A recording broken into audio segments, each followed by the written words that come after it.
Diyos baray na hapon mga katiwala, ini po ang sa indong katiwala, Jeremy A. Cruz, asin igwa kitangon yan na special co-anchor, co-host, si Doktora Lea Marie Apin. Madam, maray na hapon po. Maray na hapon po sa Indoga Boss.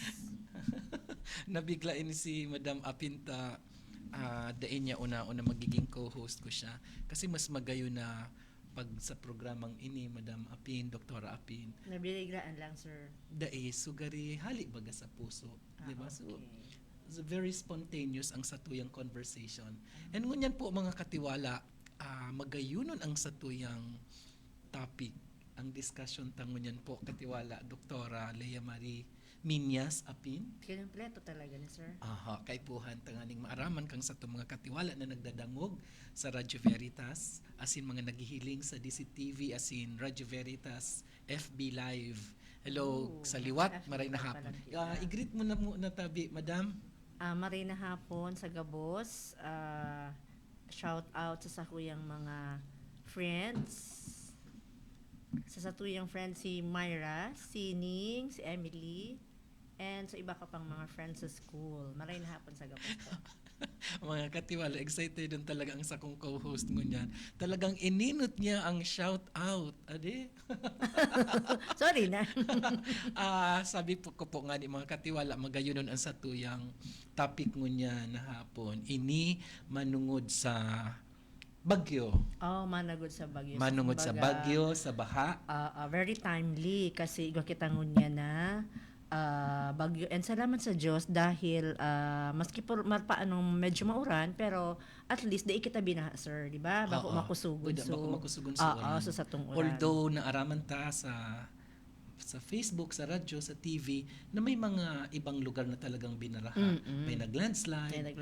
Igwa duman na baha sa Catanduanes. Sa Ginubatan, gari sa mga Masarawag. area na Actually, maski warang bagyo sa Masarawag, pag makusog ang uran talagang pigbabaha sinda. Siguro lalo na, sir, dahil natakot kita dahil duman sa Lahar Flow. Yeah, and salamat sa Diyos dahil bako makusugon sa uran. So at least wara man gyud kinadiskwido and hopefully talagang wara kimadiskwito. Okay, sana ipadagos naman giraray ang pangadji na ilikay kita sa mga disaster na ini.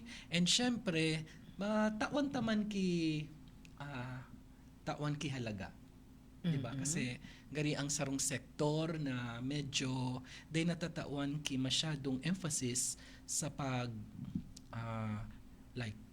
paano ma-i-deal kan mga persons with disabilities pag may mga typhoons, pag may mga baha o may mga kalamidad.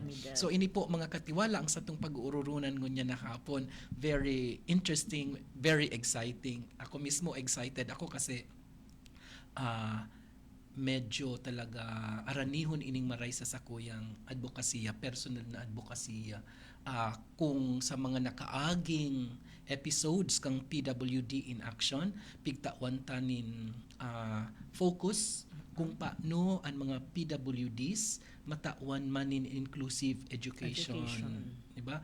Saro ka dyan na naging guest me sa sarong episode kung paano mainstream pigtatawan ta kisuporta ang mga estudyanteng may mga disabilities. And pigmimix ta sinda sa regular classes. So we call that mainstreaming. It's either partial mainstreaming or full mainstreaming. So, depende. So ngunyan mga katiwala, ang pag-uurunan ta po talaga kung paano ta matatabangan ang mga katugangan ta na mga PWD tanganing mag-andam, maglikay, magpreparar asin pakatapos kang bagyo o kung ano man na disaster, kung paano ta sinda matatabangan din. So ang apod ta digdi inclusive disaster risk reduction management. So we add to DRRM the word inclusive. Kasi kaipuhan na di ba? Bako sinda regular na may kapasidad na sa sarong bagyo nagbaha kung ano ang masuriyaw kita or may pasiwik nga dyan bilang communication signal or parang maano sinda matawan sinda ning ma-call so attention. Yes. So we are going to safeguard persons with disabilities disabilities. during typhoons. Kaiba na dyan ang pagbaha Pagbaha. sa satuyang mga komunidad. Oh. Dahil lang tamas kay nga di bagadaing bagyo pag nag-uran, Yung nagbabaha mga na ganun, sa nagbabaha ibang kita. mga lugar. So, ang sabi digdi, para maging inclusive ang satuyang pag-safeguard Mhm. sa mga persons with disabilities during calamities, kaipuhan na maging proactive ang pagpaplano. Proactive, kaiba. Kaiba sinda. Sa pagplano, and kaiba sa pagplano bako lang physical na Mhm. na participation ninda, kundi kung dai sindang physical participation kasabay sinda sa plano. Sa plano. Ano ang gigibuhon? Oo. Ano ang mga dapat libuhon Oo. bago as in pakatapos. During? Before Oo. and after. Okay, so it's before, during and During and after after. the calamity. So aside from proactive planning, kaipuhan man digdi syempre ang inclusive communication. Mhm. Dahilan ta, for example, so may mga Day nakadangog. nakadangog. So, paano mo oo, matao ang communication na makaskas na masasabutan na nila? masabutan nila. So it's called inclusive communication, and then you have accessible evacuation. evacuation. So for example, paano magiging accessible ang evacuation centers kung nasa second floor, Mhm. tapos may May igwang pwede wheelchair, naka-wheelchair. pwedeng pilay. Yan. Daing wheelchair pero pilay. Pero pilay. So Pwede- ano ang pwedeng gibuhon Mm-mm. para mapadali? Paano ma-address ang ining mga sitwasyon na ini para syempre maprotektaran taman. And rin sila madipisilan. And at the same Ah. time, dapat safe sinda. And syempre igwa kitang specialized support. Mhm. Ano ito, sir, na Specialized support before, during and after. Oho. Ano ang specialized support na dahilan sinda naiiba ang sa indang ability. So ano ang support na itatao sa inda?